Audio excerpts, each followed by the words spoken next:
Lecture number 50 part 2 end AS 103 business combinations. अभी तक हम लोग स्टेप 3 का बात किए थे, जहाँ पे हम लोग परचेज कंसिडरेशन समझ रहे थे कि क्या क्या कंपोनेंट पीसी में ऐड होता है। ठीक है, अब हम लोग स्टेप 4 का बात करेंगे, जो है identifying the identifiable net asset of seller.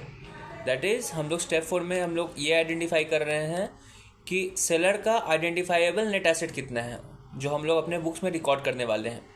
ठीक है, ओके। ये जो भी हम लोग स्टेप्स कर रहे हैं स्टेप 1 से लेकर 6 तक, ये कहाँ इसका इम्पैक्ट कहाँ होता है? इसका इम्पैक्ट होता है डे 1 CFS में। ठीक है, CFS डे 1 103 से बनता है, ईयर एंड CFS 110 से बनता है, और SFS इंड एस 27 से बनता है। हम लोग 103 पढ़ रहे हैं, तो डे 1 CFS का जो भी बात होगा date will be according to Ind AS 103। Okay, fine.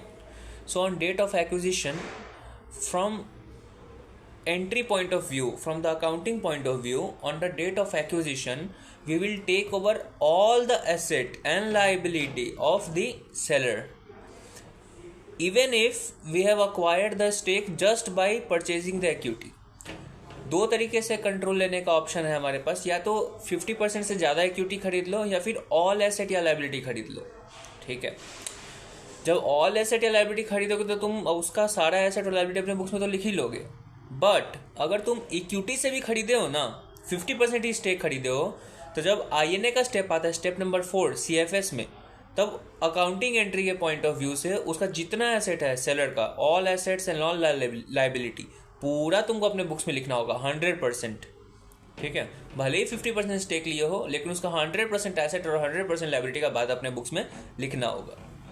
ठीक है, परफेक्ट। एक बात बताओ, जब हम लोग कोई भी एसेट या लाइबिलिटी उसका सेलर का लेते हैं, तो कौन सा वैल्यू पे लेंगे? वो जो अपने बुक्स में रिकॉर्ड कर रहा है उस वैल्यू पे, या फिर मार्केट का जो फेयर वैल्यू है उस पर?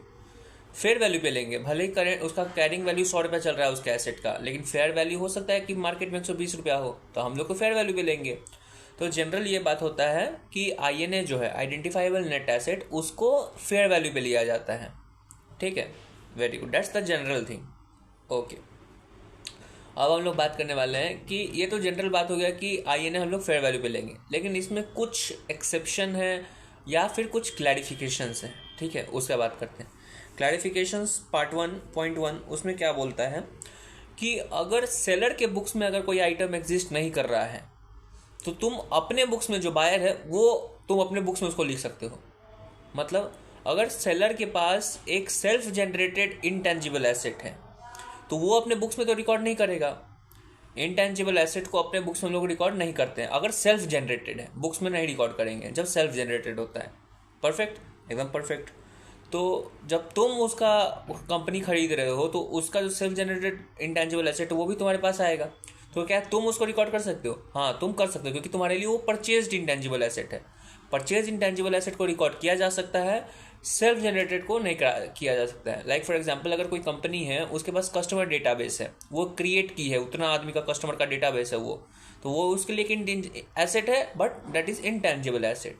क्या वो कस्टमर डेटाबेस को अपने बुक में बैलेंस शीट में दिखा सकती है कि मेरे पास इतना लाख रुपया का कस्टमर डेटाबेस है? नहीं, नहीं दिखा सकती है। क्यों नहीं दिखा सकती है? क्योंकि वो सेल्फ जनरेटेड इंटेंजिबल एसेट है। लेकिन जब तुम उसको खरीद लोगे, तो तुम अपने बुक्स में उसको दिखा सकते हो बैलेंस शीट में, कस्टमर डेटाबेस इतना अमाउंट का, क्योंकि तुम परचेज किए हो। ठीक है, very good, fine. Second clarification, अगर सेलर अपने बुक्स में कोई आइटम को अलग तरीके से क्लासीफाई कर रहा है, तो तुम उसको अलग तरीके से क्लासीफाई कर सकते हो। लाइक फॉर एग्जांपल, अगर वो कोई एसेट को नॉन करेंट एसेट दिखा रहा है सेलर, तो बायर अपने बुक्स में उसको करेंट एसेट दिखा सकता है, बट उसका कंडीशन है, उसको तभी दूसरे हेड के अंदर क्लासीफाई कर सकता है जब वो ऐसा कंडीशन सेटिस्फाई कर रहा हो। दोनों तो अकाउंटिंग प्रिंसिपल पे ही चल रहा है, लेकिन ये नहीं है कि जो अगर तुम NCA पे खरीदो तो तुम उसको NCA पे ही दिखाओगे। अगर कंडीशन सेटिस्फाई कर रहा है तो उसको करंट एसेट दिखा दो। ठीक है, लाइक फॉर एग्जांपल वही कि अगर वो उसके पास कोई वो सेलर क्या किया कि लोन दिए हुए था, तो उसके लिए एसेट था, लेकिन लोन का रीपेमेंट होना था 2 साल के बाद, तो वो नॉन करेंट दिखा रहा था। जब तुम खरीदे तो 1 साल बचा हुआ था लोन का, तुम उसको करेंट दिखा सकते हो। Okay, fine, very good. दो क्लैरिफिकेशन। अब हम लोग एक एक्सेप्शन का बात कर रहे हैं, जिसमें कि जैसे सेलर क्लासीफाई किया होगा ना, एग्जैक्ट तुमको भी वैसे ही क्लासीफाई करना है. You can not change the classification even if the conditions are met. What is? You can not change the classification even if the conditions are met. कौन सा ऐसा आइटम है? जब सेलर के बुक्स में कोई लीज है और वो उस लीज को FL या OL की तरह दिखा रहा है, तो तुमको भी FL या OL की तरह ही दिखाना होगा. अगर वो OL दिखा रहा है तो तुमको भी OL दिखाना होगा. वो अगर FL दिखा रहा है तो तुमको भी FL ही दिखाना होगा. तुम चेंज नहीं कर सकते हो, भले ही तुम्हारा कंडीशन दूसरा हो रहा है, कुछ भी हो रहा है, उससे हमको कोई मतलब नहीं है. लीज का बात आएगा तो लीज का क्लासिफिकेशन चेंज नहीं होगा. Okay, this is one exception. Okay, thank you very much. अब हम लोग क्लैरिफिकेशन का बात करते हैं. ठीक है. Contingent liability. Do you remember what is contingent liability? हाँ भाई, contingent liability that is not probable. That may be a liability but is not a liability. Liability means obligation, present obligation to pay. That's a liability, and that too short. What is liability? Present obligation, but present obligation plus measurable amount of liability है वो, और outflow of resource होगा ही होगा. तीन चीज़ sure होता है तब उसको लाइबिलिटी कहते हैं. लेकिन कुछ ऐसा चीज़ होता है जो ये तीनों डेफिनेशन में फिट नहीं होता है, तो उसको हम लोग कंटीजेंट लाइबिलिटी कहते हैं. लाइक फॉर एग्जांपल, वो प्रेजेंट ऑब्लिगेशन की जगह पॉसिबल ऑब्लिगेशन हो सकता है, या फिर जो अमाउंट है वो मेजरेबल नहीं हो सकता है, या फिर आउटफ्लो ऑफ रिसोर्स होगा कि नहीं वो पता नहीं है. तो तीन कंपोनेंट में से कोई एक कंपोनेंट वो अगर मैच 100% मैच हो रहा है तो उसको हम लोग लाइबिलिटी ना कह के कंटीजेंट लाइबिलिटी कहते हैं. परफेक्ट. इसीलिए जो तीन कंपोनेंट का हम बात बोले कि जैसे कि एक बार प्रेजेंट की जगह पॉसिबल ऑब्लिगेशन, एक जगह आउटफ्लो ऑफ रिसोर्स में कंफ्यूजन है कि होगा कि नहीं, एक जगह अमाउंट रिलायबली मेजरेबल नहीं है. इस वजह से कंटीजेंट लायबिलिटी का तीन डेफिनेशन होता है. एक में बोलता है कि it is a possible obligation due to some past event, amount is reliably measurable and outflow of resource will be done, but it is a possible obligation. ये फर्स्ट डेफिनेशन. सेकेंड डेफिनेशन क्या बोलता है? It is a present obligation and amount is reliably measurable but outflow of resource होगा कि नहीं we don't know. This is second definition of contingent liability. Third definition, it is a present obligation and you know there will be a outflow of resource but you don't know the amount cannot be reliably measurable. तो ये तीन definition है. Fine. तो अगर ये तीनों definition से कोई एक भी अगर मीट हो रहा है तो वो कंटीजेंट लायबिलिटी है. और कंटीजेंट लायबिलिटी को कभी भी तुम रिकॉर्ड नहीं कर सकते हो, उसको तुमको डिस्क्लोज करना होगा. तो सेलर अपने बुक्स में कंटीजेंट लायबिलिटी को डिस्क्लोज कर रहा था. ठीक है. तो जब परचेजर उसको खरीदेगा, बायर जब उस कंपनी को खरीदेगा, तो क्या उस कंटीजेंट लायबिलिटी को वो अपना बुक्स में लायबिलिटी दिखा सकता है? मतलब वो डिस्क्लोज करता था, क्या बायर रिकॉर्ड कर सकता है? जनरली रिकॉर्ड नहीं कर सकता है, बट एक केस में वो रिकॉर्ड कर सकता है. कौन सा केस? अगर सेकंड डेफिनेशन अगर मीट हो रहा है ना, तब वो उसको लायबिलिटी दिखा रहा है. भले ही छोड़ो, सेकंड डेफिनेशन क्या था? सेकंड डेफिनेशन था it is a present obligation, amount is reliably measurable but outflow of resource is confusing. I don't know whether outflow of resource will be done और नॉट. अगर ये डेफिनेशन अगर meet कर रहा था और इसकी वजह से वो डिस्क्लोज कर रहा था सेलर अपने बुक्स में, तब तुम अपने बायर अपने बुक्स में रिकॉर्ड कर सकते हैं. सेलर अगर तीनों डेफिनेशन में कोई एक भी मीट कर रहा है तो वो CL डिस्क्लोज ही करेगा, उसको कोई अथी नहीं है, ऑप्शन नहीं मिला हुआ है. लेकिन बायर को ये ऑप्शन मिला है कि हाँ ठीक है भाई, अगर तीन में से जो सेकेंड डेफिनेशन है अगर वो मीट कर रहा है और उसकी वजह से वो डिस्क्लोज कर रहा था इस कंटीजेंट लायबिलिटी, तुम उसको रिकॉर्ड कर सकते हो. लेकिन अगर फर्स्ट डेफिनेशन की वजह से वो कंटीजेंट लायबिलिटी था या थर्ड डेफिनेशन की वजह से कंटीजेंट लायबिलिटी था, तो उससे हमको कोई मतलब नहीं है, तुमको भी डिस्क्लोज ही करना होगा. ठीक है. क्लियर. Very good. एक मिनट, इसके लिए पेज 85 पे और कुछ क्लैरिफिकेशन है. What is it? हाँ, पेज 85 पे तुम देख लो कि डेफिनेशन का जो हम फर्स्ट सेकंड थर्ड बोल रहे हैं उसका नंबरिंग भी दिया हुआ है, समझ में आ जाएगा. ठीक है. पेज 85 पे देखोगे, ये पेज 84 का बात, हम 85 का बात कर रहे हैं. जो कंटीजेंट लायबिलिटी है that does not mean contingent consideration. अभी स्टेप 4 में तुम कंटीजेंट कंसिडरेशन पढ़े थे, that is different thing. Contingent consideration is that 2 साल के बाद हमको पेमेंट देंगे. Contingent liability is different thing. वो अपने बुक्स में डिस्क्लोज कर रहा था, वो उसका लायबिलिटी है. They are totally different concept, तो उसमें कंफ्यूज मत होना. ठीक है. अगर एग्जाम में तुमको बोल रहा था कि सेलर के पास कंटीजेंट लायबिलिटी है, लेकिन कौन से डेफिनेशन का कंटीजेंट लायबिलिटी है, स्टेप डेफिनेशन 1 2 3 नहीं बताया क्वेश्चन, तो तुम क्या करोगे? तब तुमको तो नहीं पता चलेगा कि कौन सा डेफिनेशन का कंटीजेंट लायबिलिटी है वो, तो क्या तुम उसको रिकॉर्ड करोगे कि नहीं। तो अगर इसमें सर ये बोले हैं कि अगर कंटीजेंट लायबिलिटी दिया हुआ है और क्वेश्चन साइलेंट है लेकिन फेयर वैल्यू भी दिया हुआ है उस कंटीजेंट लायबिलिटी का, तब तुम उसको समझ लेना कि सेकंड डेफिनेशन का कंटीजेंट लायबिलिटी है, तब वो रिकॉर्ड कर लेना। ठीक है, परफेक्ट। चलो, this was the first clarification regarding your INA का टॉपिक। ठीक है, तो INA is intangible net asset, net asset intangible, identifiable net asset, net asset मतलब एसेट और लायबिलिटी। अभी हम लोग लायबिलिटी का बात करते हैं, कंटीजेंट लायबिलिटी का, कि वो अपने बुक्स की बायर्ड अपने बुक्स में कैसे रिकॉर्ड करेगा। ठीक है, ओके। अब हम लोग दूसरा टॉपिक का बात कर रहे हैं जिसका नाम है डेफर्ड टैक्स या income tax upon acquisition. What does that mean?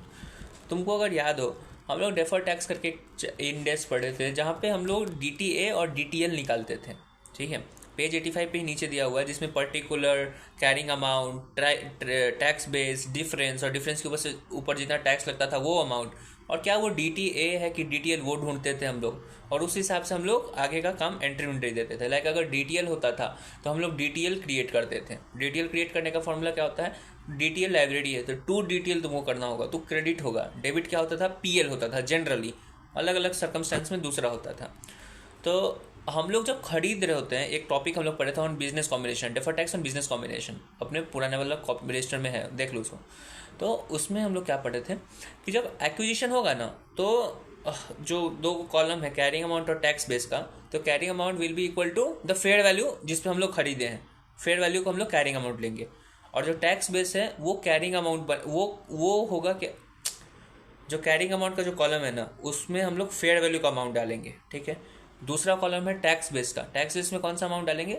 जो कैरिंग अमाउंट सेलर के बुक्स में था। ठीक है, तो फेयर वैल्यू और कैरिंग अमाउंट ऐसे हम लोग डालते चले जाएंगे। भले ही हेडिंग का नाम कैरिंग अमाउंट और टैक्स बेस है, लेकिन कैरिंग अमाउंट के नीचे फेयर वैल्यू आएगा, टैक्स बेस के अंदर कैरिंग अमाउंट आएगा। ऐसे ऐसे करके जो डिफरेंस आता है उसको टैक्स निकालते चल जाते हैं। तो जब तुम खरीदोगे तो फेयर वैल्यू पे खरीदते हो, और कैरिंग अमाउंट पे अपने बुक्स पे दिखा रहा था, इसलिए तुमको डेफर्ड टैक्स एसेट या डेफर्ड टैक्स लायबिलिटी देना पड़ सकता है। इसके लिए तुम डेफर्ड टैक्स निकालते हो। तो ये जो डेफर्ड टैक्स हुआ कब हुआ? जब तुम उसको एसेट, जब बिजनेस को खरीदे तभी हुआ ना। तो जब बिजनेस को खरीदो तो ये भी पार्ट बनेगा तुम्हारा आइडेंटिफाइबल नेट एसेट का। कैसे बनेगा भाई? क्यों बनेगा? क्योंकि एंट्री तो तुम दे रहे थे P&L account debit to DTA या DTL, तो तुम उसको अपना वो एसेट या लायबिलिटी कहाँ बना? सबसे पहला बात, ये जो DTL है वो तो एक लायबिलिटी है। परफेक्ट, तो वो भी तुम्हारे वो सेलर के बुक्स में आ ही रहा होगा DTL। तो कहाँ आ रहा होगा? सुनते जा रहे हो यार। ये जो P&L अकाउंट टू DTL किए हैं वो कब किए हैं? सेलर में बुक्स में थोड़ी किया है, हम अपने बुक्स में किए हैं, क्योंकि हम अक्वायर कर रहे हैं। ये एक्विजिशन का ही सारा बात हो रहा है ना। तो उस टाइम हम टू DTL किए हैं, तो DTL तो हम अपने बुक्स में लायबिलिटी रिकॉग्नाइज कर रहे हैं। समझ में आ रहा है तुमको? हमको खुद नहीं आ रहा है, लेकिन बात यह है मेरे भाई कि जो DTL बना ना ऑन एक्विजिशन और समथिंग, ठीक है, DTA या DTL बना है तो तुम उसका एंट्री दोगे।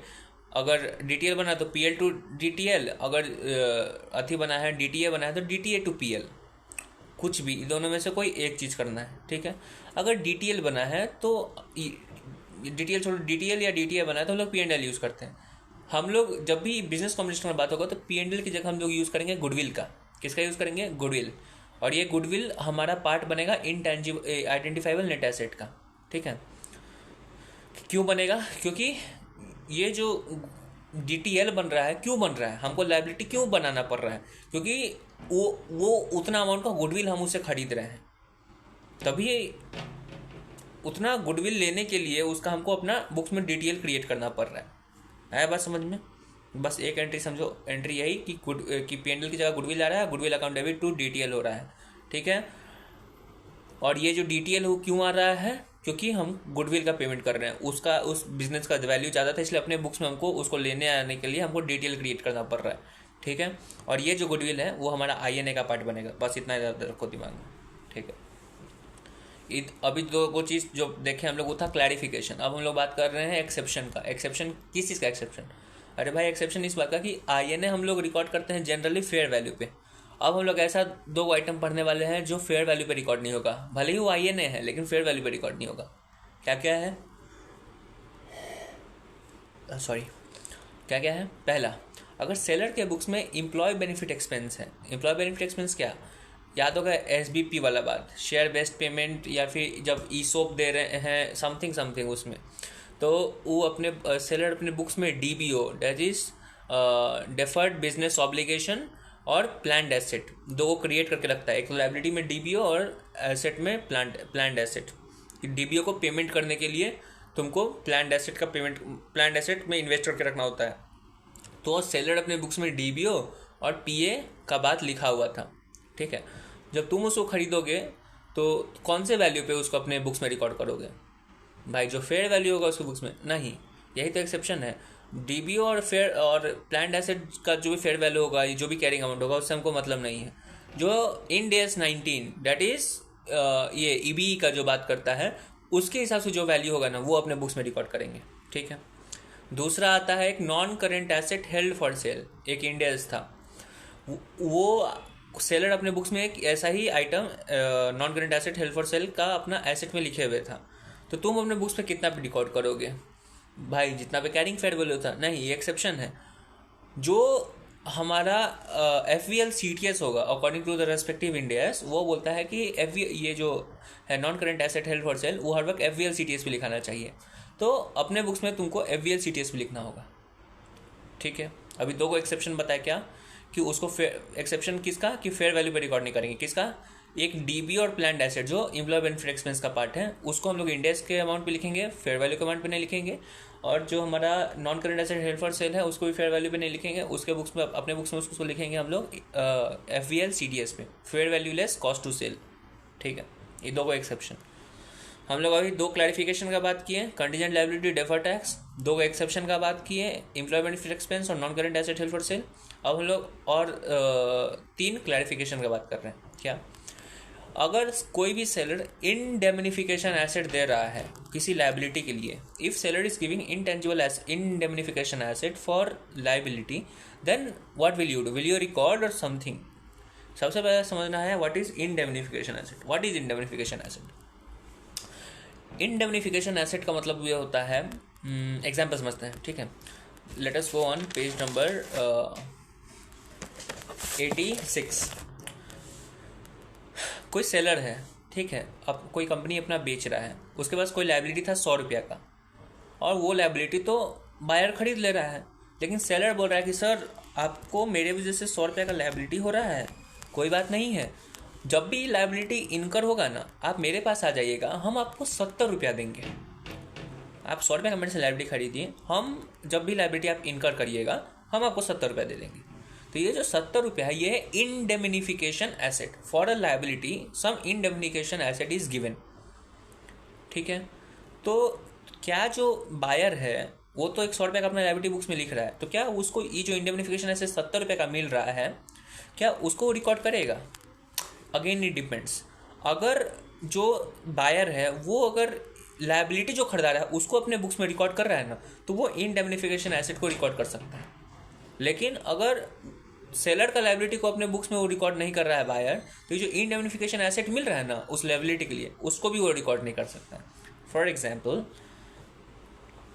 नंबर 2 देखोगे पेज 86 पे, अगर कंटीजेंट लायबिलिटी है सेलर का एक कंटीजेंट लायबिलिटी है, और कौन सा लायबिलिटी है कंटीजेंट लायबिलिटी का? डेफिनेशन 1 या डेफिनेशन नंबर 3 का कंटीजेंट लायबिलिटी है। तो तुम अपने बुक्स में तो उसको रिकॉर्ड नहीं कर सकते हो, तुम सिर्फ डिस्क्लोज कर सकते हो, क्योंकि डेफिनेशन नंबर 2 का कंटीजेंट लायबिलिटी नहीं है।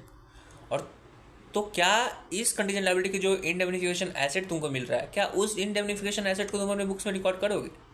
नहीं करोगे। क्यों नहीं करोगे?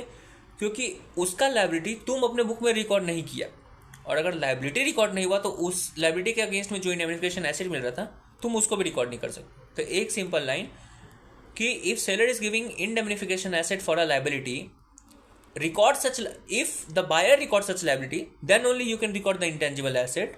In case the buyer is not recording such liability, then it cannot record intangible indemnification asset वाला। Perfect, clear. ये क्लैरिफिकेशन था। दूसरा क्लैरिफिकेशन एक है SBP अवार्ड को लेके। What is SBP award? जो हम लोग जस्ट अभी पढ़े थे पिछला लेक्चर में कि वेस्टिंग पीरियड वाला और वो सब, तो उस टाइम हम लोग कौन सा वैल्यू पे रिकॉर्ड करते अपने बुक्स में? अभी तो समझाए थे, परचेज कंसिडरेशन भी समझाए थे कि एक तो प्री एक्विजिशन वाला अमाउंट निकालते थे, वो परचेज कंसिडरेशन का पार्ट बनता था। जो पोस्ट कॉम्बिनेशन का अमाउंट निकालते थे उसको ओवर द लाइफ जितना वेस्टिंग पीरियड था उसमें उसको एक्सपेंस आउट करते थे। तो हम लोग उसको फेयर वैल्यू पे एक्सपेंस आउट नहीं कर रहे होते हैं, हम लोग कैलकुलेशन करते हैं उस हिसाब से करते हैं। तो वही है स्टेप पॉइंट नंबर 6 इसका क्लैरिफिकेशन का। Point number 7 clarification. री एक्वायर्ड राइट, जो भी री एक्वायर्ड राइट होगा ना उसको हम लोग फेयर वैल्यू दिखाएंगे। तो भाई ये तो जनरल बात हो गया। तुम बोल भी कहते कि आईएनए को हम लोग फेयर वैल्यू पे दिखाते हैं, तो ये क्या है? हम बोल तो रहे हैं, हम क्लैरिफिकेशन की बात कर रहे हैं, एक्सेप्शन का बात नहीं कर रहे हैं। एक्सेप्शन अभी तक सिर्फ 2 को बताए हैं, एम्प्लॉय बेनिफिट एक्सपेंस और non current asset held for cell, बाकी सब क्लैरिफिकेशन है। तो री एक्वायर्ड राइट जो होता है उसको हम लोग फेयर वैल्यू पे दिखाते हैं। व्हाट इज री एक्वायर्ड राइट? उसको समझने के लिए तुमको आना होगा पेज नंबर 87। 1 अप्रैल 11 को AK सर एक फ्रेंचाइजी दिए किशन लिमिटेड को 5 साल के लिए। ठीक है कि भाई तुम 5 साल के लिए 15 साल के लिए उनको एक फ्रेंचाइजी दी है किशन को 150 करोड़ रुपया में। ठीक है, तो किशन को फ्रेंचाइजी मिला तो वो एसेट अपना बैलेंस शीट में दिखाया, franchisee account franchisee balance sheet में एज एन एसेट 150 करोड़। 1 अप्रैल 11 को उसको फ्रेंचाइजी मिला। 1 अप्रैल 17, 6 साल के बाद क्या हुआ कि किशन लिमिटेड को खरीद लिए AK लिमिटेड ने। AK लिमिटेड खरीद लिए किशन लिमिटेड को। तो किशन लिमिटेड के बुक में जो भी एसेट और लायबिलिटी था वो अपने बुक्स में रिकॉर्ड करेंगे। लेकिन किशन लिमिटेड के एसेट में बैलेंस शीट में एक आइटम है जिसका नाम है फ्रेंचाइजी, जो दिख रहा है 90 करोड़ पे। ये फ्रेंचाइजी तो सर ही दिए थे, एक ही लिमिटेड दिए थे। तो वो अपने बुक्स पे उसको कितना पे दिखाएंगे? जो कैरिंग वैल्यू है 90 करोड़ उसमें, या फिर उस फ्रेंचाइजी का जो फेयर वैल्यू 110 करोड़ वो। तो अकॉर्डिंग टू दिस इंडेस 103, अगर री एक्वायर्ड हम लोग कर रहे हैं किसी राइट को, हम लोग ही उसको राइट को, ये जो राइट है फ्रेंचाइजी का हम ही लोग उसको दिए थे और उस राइट को हम वापस ले रहे हैं ओनली जब हम खरीद रहे हैं, तो जो ये री एक्वायर्ड राइट है। तो जब री एक्वायर्ड राइट करते हैं तो हम लोग उसे कैरिंग अमाउंट पे नहीं लिखते, हम लोग फेयर वैल्यू पे लिखते हैं। ठीक है, तो 110 करोड़ पे लिखेंगे। परफेक्ट, एकदम परफेक्ट, आ गया समझ। ओके, और लीज का बात तो तुमको जो एक्सेप्शन था लीज का कि जब हम लोग क्लासिफिकेशन चेंज कर सकते हैं लेकिन लीज के पॉइंट पे चेंज नहीं कर सकते हैं, तो ये तो श्योर होगा तुमको। बस वेरी गुड, परफेक्ट। एक और एक वो है, क्या उसको कहते हैं, एक छोटा सा पॉइंट है नोट। हम लोग कंटीजेंट लायबिलिटी का बात किए, हम लोग कंटीजेंट एसेट का बात अभी तक नहीं किए हैं। कंटीजेंट एसेट के बारे में क्या होता है भाई? कंटीजेंट एसेट कोई रिकॉर्ड नहीं कर सकता है। Nobody can record contingent asset. उसको चाहे कुछ भी हो, चाहे वो कंटीजेंट एसेट तो रिकॉर्ड नहीं कर सकते हो, चाहे वो सेलर हो या चाहे वो बायर हो। ठीक है, तो इट ऑल डिपेंड्स कि कौन क्या है कौन क्या नहीं है। तो कंटीजेंट एसेट जो है चाहे सेलर रिकॉर्ड किया ना हो, किया या नहीं किया हो, बायर अपने बुक्स में रिकॉर्ड नहीं कर सकता। बस दिमाग में क्लियर। अब कंटीजेंट एसेट कोई रिकॉर्ड कर ही नहीं सकता, तो सेलर के बुक्स में रिकॉर्ड नहीं होगा। ठीक है, परफेक्ट। तो जो भी आज चीज़ हम लोग पढ़े हैं आईएनए को लेके, आइडेंटिफाइबल नेट एसेट को लेके, उसका समरी अगर हम बात बताएं तो 3 पार्ट में उसका समरी बनता है। पहला पार्ट जनरल बात यह है कि आईएनए का जो वैल्यू हम लोग लिखेंगे वो लिखेंगे फेयर वैल्यू पे। एकदम जनरल बात है, आईएनए का value always at fair value. ठीक है। सेकेंड पॉइंट आता है एक्सेप्शन को लेके। एक्सेप्शन में 2 एक्सेप्शन है। पहला एक एम्प्लॉय बेनिफिट एक्सपेंस को इंड AS 19 के वैल्यू पे लिखेंगे, फेयर वैल्यू पे नहीं लिखेंगे। Non current asset held for sale का जो भी अमाउंट होगा उसको हम लोग फेयर वैल्यू पे नहीं लिखेंगे। सेलर के बुक्स में उसका कैरिंग वैल्यू कुछ आ रहा होगा, मार्केट में कुछ और वैल्यू आ रहा होगा, लेकिन जब अपने बुक्स में हम लोग लिखेंगे तो चाहे वो EBE का बात हो या non current asset held for sale है, according to relevant Ind AS जो होगा ना उसके हिसाब से जो वैल्यू बन रहा होगा वो लिखेंगे। तो एम्प्लॉय बेनिफिट एक्सपेंस का अमाउंट होता है इंड AS के हिसाब से, non current asset held for sale का अमाउंट होगा FVL CTS। ठीक है, भले ही उसका फेयर वैल्यू तुमको दिया होगा लेकिन FVL CTS का जो अमाउंट होगा वो तुमको लिखना होगा अपने बुक्स में। ठीक है, परफेक्ट। पहला बात जनरल फेयर वैल्यू, दूसरा बात एक्सेप्शन, EBE का अमाउंट हर वक्त लिखा है Ind AS 19, FVL CTS non current asset held for sale FVL CTS। तो ये 2 पॉइंट। तीसरा पॉइंट क्या बोलता है? तीसरा पॉइंट इज क्लैरिफिकेशंस। क्लैरिफिकेशंस में 3 पॉइंट है। क्या? पहला कंटीजेंट लायबिलिटी। अगर सेलर के बुक्स में कंटीजेंट लायबिलिटी है तो तुम अपने बुक्स में उसको तभी रिकॉर्ड करोगे जब वो सेकंड डेफिनेशन का कंटीजेंट लायबिलिटी हो, that is present obligation and measurable amount but outflow is not sure. ठीक है, ये पहला पॉइंट हो गया क्लैरिफिकेशन का। दूसरा point of clarification is that अगर खरीदने के time on date of acquisition अगर कोई डेफर टैक्स एसेट या डेफर टैक्स लायबिलिटी हो रहा है ना, तो उसके ऊपर जो भी गुडविल है, जो एंट्री दोगे, goodwill account debit to DTL, तो जो गुडविल होगा वो INA का पार्ट बनेगा। ठीक, दूसरा पार्ट। तीसरा पार्ट क्या है? Indemnification asset. अगर सेलर के बुक से तुम अपने बायर के बुक्स में अगर किसी लाइबिलिटी को रिकॉर्ड कर रहे हो, बायर अगर लाइबिलिटी को रिकॉर्ड कर रहा है, तो indemnification asset in against of such liability you can record. But if you have not recorded such liability then you can not record the indemnification asset. Okay, perfect. फिर से एक repeat दे रहे हैं समरी का. समरी 3 पार्ट में बनता है: general, exception, clarification. General की हार्डवर्क आई ने हम लोग फेयर वैल्यू पे अपने बुक्स में रिकॉर्ड करेंगे. आई ने मतलब क्या होता है, जो सेलर के बुक्स में जो एसेट और लाइबिलिटी है that is identifiable net asset. तो जब अपने बुक्स में लिखोगे तो किस वैल्यू पे लिखोगे? फेयर वैल्यू पे. That is general. एक्सेप्शन क्या बोलता है कि हम लोग फेयर वैल्यू पे नहीं रिकॉर्ड करेंगे, हम लोग जो इन डेज का वैल्यू उस पर लिखेंगे, रिकॉर्ड करेंगे. 2 पॉइंट. पहला पॉइंट ईबी अगर सेलर अपने बुक्स में किसी अमाउंट पे लिख रहा था, उसका कैरिंग अमाउंट हमको मतलब नहीं है, मार्केट में जो फेयर वैल्यू उससे भी मतलब नहीं है. जो इंडेक्स 19 बोल रहा है ना, उस दिन के हिसाब से वो हम लोग अपने बुक्स में रिकॉर्ड करेंगे. अगर non current asset held for cell seller के बुक्स में है, उसका कैरिंग अमाउंट कुछ और है, फेयर वैल्यू मार्केट में कुछ और है. जो अमाउंट है होगा for fair value less cost to sell, उस अमाउंट हम लोग रिकॉर्ड करेंगे अपने बुक्स में. Second exception. तीसरा पॉइंट पाता है क्लैरिफिकेशन. क्लैरिफिकेशन में 3 पार्ट. पहला पार्ट आता है तुम्हारा कंटीजेंट लायबिलिटी को लेके कि सेकंड का डेफिनेशन को तब मेट करना. फिर उसके बाद दूसरा आता है डेफर टैक्स, तभी तुमको रिकॉर्ड करना होगा डेट ऑफ एक्विजिशन. और तीसरा है इंडेमनिफिकेशन एसेट. परफेक्ट. पहला पार्ट में 1 पॉइंट, दूसरा पार्ट में 2 पॉइंट, तीसरा पार्ट में 3 पॉइंट. खत्म. बाय.